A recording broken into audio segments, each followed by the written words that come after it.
So hello, my name's Rob and this is Cattle Rabbit Scale Model Studios, and if like me you couldn't be bothered to collect all 900 Korok seeds in Breath of the Wild, then do I have a miniature for you. To celebrate the release of the Wind Waker HD finally, I mean should have been a DLC, I mean Breath of the Wild, I'm going to paint up this Korok seed. Now this is from a company called Epics and Stuff. I've been buying a lot from them lately. I'm not sponsored by them or anything, I just think they do some really fantastic models, so check them out. Also, Acryl did very kindly send me a paint set about 4 or 5 months ago. I've been using some of it, but I hadn't had a chance to really play around with it. So I just wanted to get to grips with some of the colours that I haven't used before and have a real good poke around as a bit of a palette cleanser from all the Dark Angel stuff. Once again, I'll leave all the information in the description below, links, blah, blah, blah, but let's get to it. So I started by priming my miniature in just a plain white, and I'm going to come in with this light umber. There are a couple of browns in the sets. I really like how smooth these paints go on actually.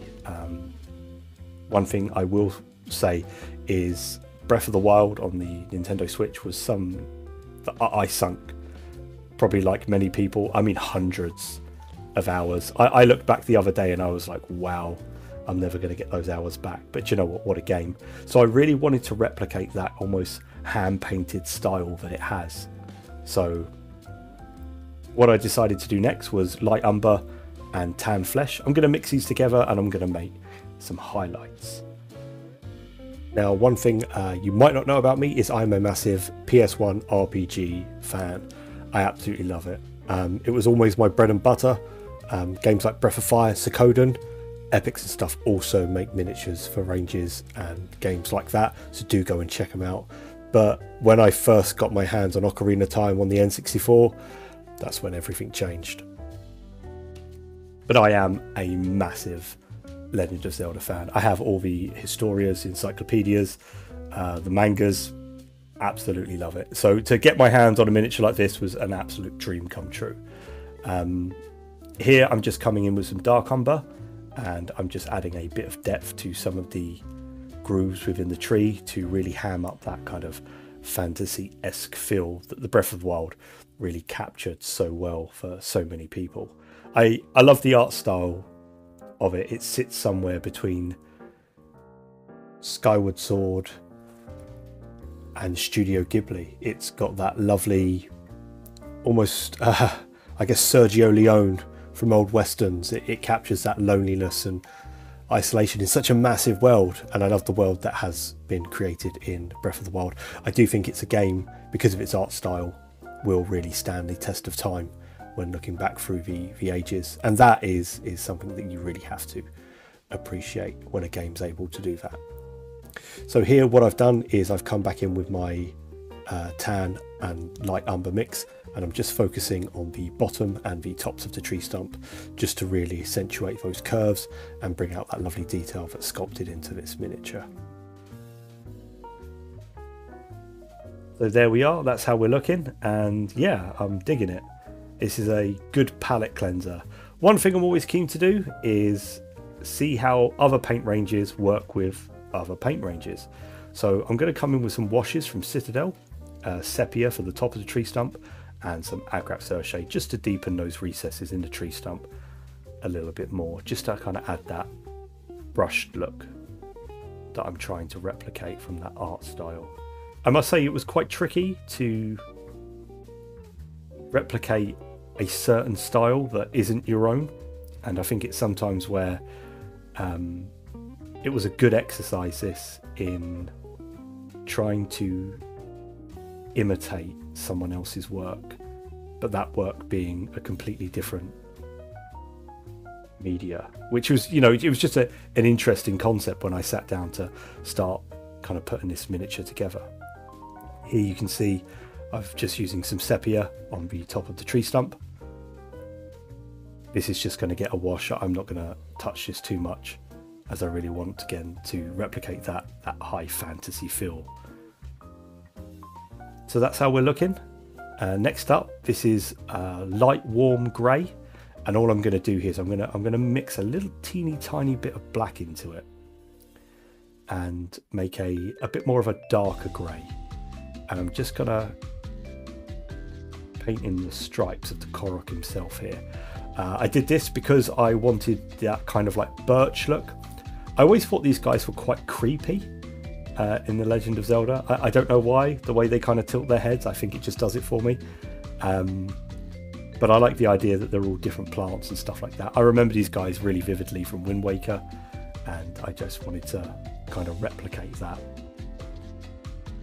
So next up, I decided to go over with some contrast paint, and here I'm using Apothecary White. I'm going to wash this all over the miniature on the body of the Korok itself. Just making sure that it's nice and even all over, just to give me a little bit of depth and to kind of, I guess, darken those edges by the panels, the stripes. I don't know what you'd call them. Seed stripes.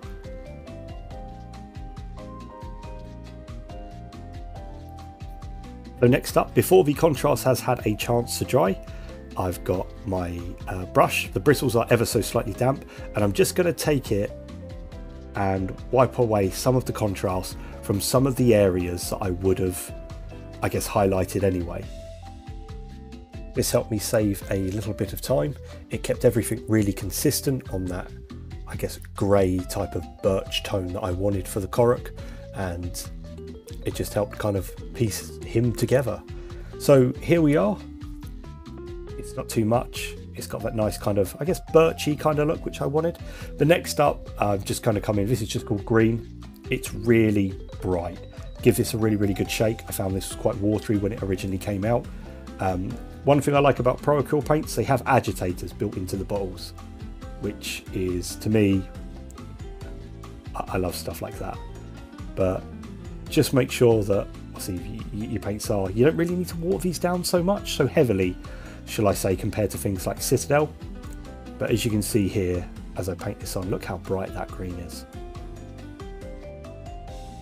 I mean, that's just absolutely lovely. So you can see here, it's actually so bright, the light is actually reflecting off of it. Next up, I'm just going to come in with some matte black from the Army Painter. All I'm going to do here, paint in the eyes. Just give him some facial features.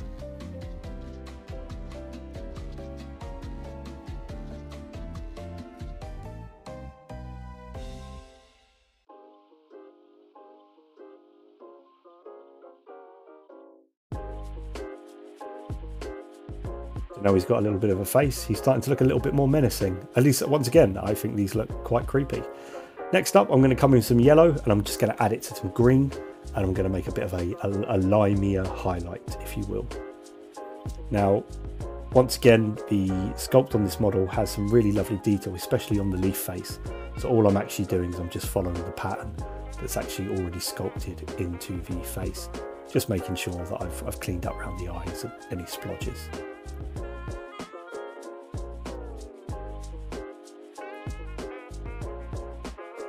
As you can see, I've left a little bit of the dark green in the middle, just so you can see that depth, and it actually looks like a leaf covering his face.